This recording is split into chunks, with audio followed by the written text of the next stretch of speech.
کی آج ایک نماز کا تذکرہ ہے، اور وہ نماز بیان کرنے سے پہلے میں آپ سے سوال کرنا چاہوں گا، کوئی ایسی نماز تلاش کرتے ہیں میں اور آپ مل کر کہ جس نماز کے پڑھنے کی برکت سے خدا موت کو آسان کر دیتا ہو، خدا توبہ قبول کر لیتا ہو، خدا کی بارگاہ میں عمل مقبول ہو جاتے ہوں، خدا مجھے مغفرت کے تحفے عطا کر دیتا ہو، جس نماز کی برکت سے خدا میرے اور میرے اہل و عیال کو مبارکباد پیش کرتا ہو، وہ کون سا ایسا عمل یا ایسی نماز ہو سکتی ہے کہ جس کی برکت سے خدا روز قیامت میرے دشمن کو بھی مجھ سے راضی کر دے؟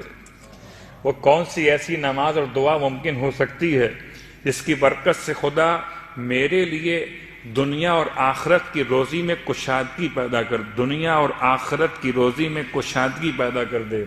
وہ کون سی نماز یا دعا ہو سکتی ہے جس کی برکت سے خدا میرے والدین کو بھی بخش دے اور ذریت کو بھی بخش دے؟ وہ کون سی ایسی دعا ہو سکتی ہے کہ خدا میرے لیے آسانیاں پیدا کر دے، کوئی مشکل نہ ہو؟ وہ کون سی دعا ہو سکتی ہے جو میری موت کو آسان کر دے، روح نکلے مگر سختی قبض روح نہ ہو، یا سختی حالت نزا نہ ہو؟ وہ کون سی ایسی دعا یا نماز ہو سکتی ہے جس کی برکت سے فرشتہ موت کے ساتھ خود جبرائیل میرے سرہانے آ جائیں؟ تو کوئی ایسی دعا یا نماز ہے یا نہیں ہے؟ یا صرف میں نے خواب و خیال کی باتیں آپ تک پہنچائی ہیں؟ یہ صرف تمنائیں نہیں ہیں، یہ آرزویں نہیں ہیں، بلکہ یہ انعامات ہیں سرکار ختم یہ مرتبہ صلی اللہ علیہ وآلہ وسلم۔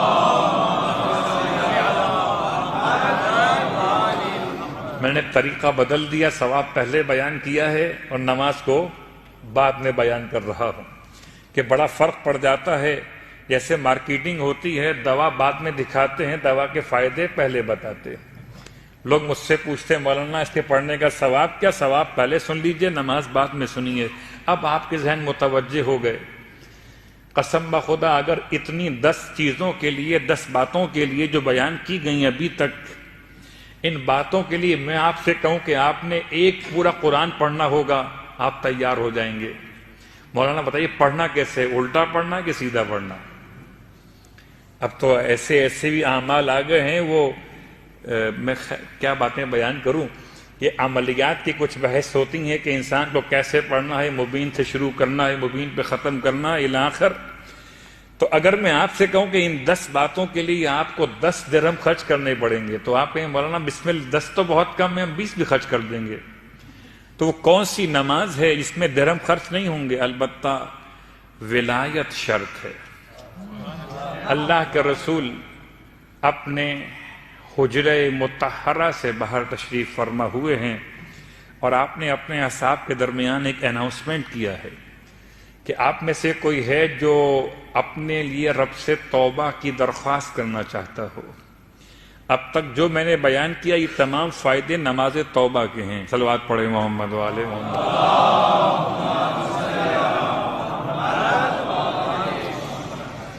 بہت ڈیپ میں جانے کے لیے تو پھر الگ الگ بحث کرنی پڑتی ہے۔ نماز تو یہ کیا ہے؟ معافی۔ نماز استغفار الگ نماز ہے، وہ کیا ہے؟ یہ نماز توبہ ہے۔ توبہ اور ہے، استغفار اور ہے، اور ہے۔ البتہ اردو زبان کی کوتاہی الفاظ کا مسئلہ ہے، اس کے دامن میں الفاظ نہیں ہیں، اس لیے اردو زبان میں تینوں کو کہتے ہیں کہ توبہ کی نماز۔ استغفار بھی توبہ، توبہ بھی توبہ، اور بھی توبہ۔ حالانکہ وہ نماز ہے کہ اگر انسان کو عبادت خدا میں ذائقہ کم محسوس ہو، عبادت میں سستی پیدا ہونے لگے، تو اسے وہ نماز پڑھنی چاہیے۔ نماز استغفار وہ نماز ہے جو خدا سے مغفرت طلب کرنے کا پہلا عنوان ہے۔ جب مغفرت طلب کی اور مغفرت آپ کو مل گئی، اب پھر آپ کے لیے توبہ کی منزل ہے۔ پہلے مغفرت ہے اور بعد میں توبہ ہے۔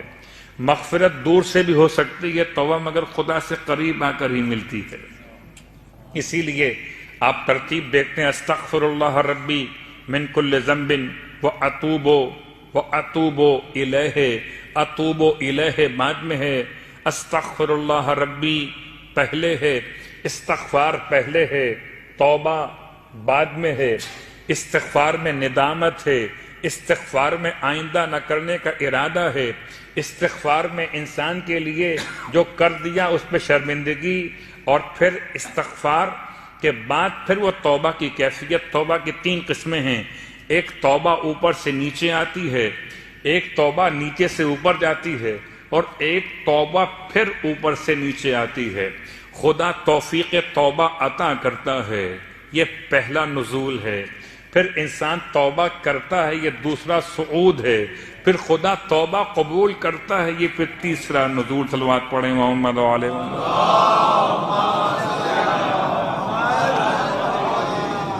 تو توبہ یک طرفہ مسئلہ نہیں ہے، ہو سکتا ہے استغفار یک طرفہ مسئلہ ہو، استغفر اللہ ربی واتوب الیہ، لیکن یہ غیر معصومین کی بات ہو رہی ہے، معصومین کی بارگاہ مقدس کی بات نہیں ہو رہی۔ معصومین کا استغفار کرنا کس معنی میں وہ الگ موضوع ہے، میں اپنی اور آپ کی بات کر رہا۔ استغفار کے بعد توبہ، نماز توبہ۔ اللہ کے رسول فرماتے ہیں تم میں سے کون ہے جو خدا سے توبہ کرنا چاہتا ہو؟ تو بھلا کون سا ایسا شخص ہے جو کہے گا میں خدا سے توبہ نہیں کرنا چاہتا؟ نماز توبہ اللہ کے رسول نے بیان کی غسل توبہ کے ساتھ، گرچہ الفاظ روایت میں غسل لکھا ہوا ہے، لیکن بات سمجھ میں جو قرائن سے آتی ہے توبہ۔ ویسے بھی جب بھی کبھی آپ غسل جمعہ کیجئے، غسل عیدین کیجئے، غسل شب ہائے قدر کیجئے، یا دیگر اغسال یعنی کہ غسل جو مستحب یا واجب ہوتے ہیں ان کو انجام دیجئے۔ طریقہ آپ کو معلوم ہے، سر اور گردن کا دھونا، بدن کے دائیں حصے کا 1 مرتبہ اور بائیں حصے کا 1 مرتبہ دھونا، یہ مکمل دھونا، یہ کہلاتا ہے غسل ترتیبی۔ آپ اس طرح جب غسل کو مکمل کرتے ہیں تو پھر نیت کبھی کرتے ہیں جمعے کی، کبھی عیدین کی، کبھی اور مناسبتوں کے اعتبار سے، واجب ہو یا غیر واجب، اس میں نیت ایڈ کر لیجئے ہمیشہ کے لیے۔ جب بھی کوئی غسل کریں، غسل مستحب ہو یا غسل واجب ہو، اس میں نیت ایڈ کر لیجئے اپنے اس آج کی مجلس کے بعد سے، اگر نہیں کی اب تک، کہ میں غسل توبہ، غسل جمعہ، غسل توبہ، غسل جنابت، غسل توبہ، غسل شب قدر، غسل توبہ، غسل منت و نظر، غسل توبہ، غسل احرام مثلا الاخر قربتاً الی اللہ۔ اپنے ہر غسل کے ساتھ ایک نیت کو ایڈ کر لیجئے۔ فقہی اعتبار سے کوئی اس میں مسئلہ نہیں ہے، آپ ایسا کرنے پر قادر ہیں، یعنی شرعاً آپ کو اس کی اجازت ہے کہ آپ واجب یا مستحب غسل کے ساتھ ایک نیت کو اور ایڈ کر سکتے ہیں۔ تو سرکار ختم یہ مرتبہ صلی اللہ علیہ وآلہ وسلم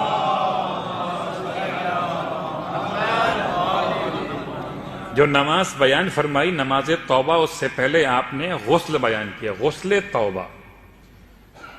ویسے بھی انسان کو چاہیے جب توبہ کرنے کے لیے آمادہ ہو جائے تو پہلے اپنے آپ کو پاک اور پاکیزہ کر لے۔ غسل کے بعد آپ فرماتے ہیں وضو بھی کرو۔